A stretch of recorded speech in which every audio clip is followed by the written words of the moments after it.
In these one-step equations, we're either going to be multiplying or dividing in order to get the variable by itself.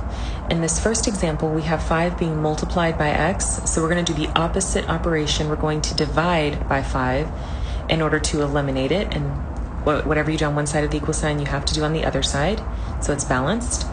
5 divided by 5 reduces to 1 over 1, so that's going to be 1x equals 5. This next example, we have x being divided by 6. So we're going to do the opposite operation. We're going to multiply by 6 on both sides.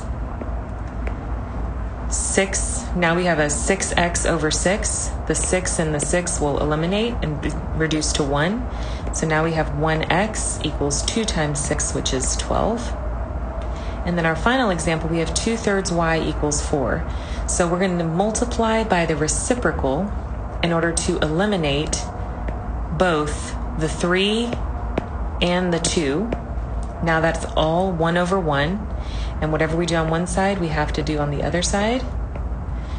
So we're left with 1y equals 12 over 2, or y equals 6. We always want to simplify our answer if possible.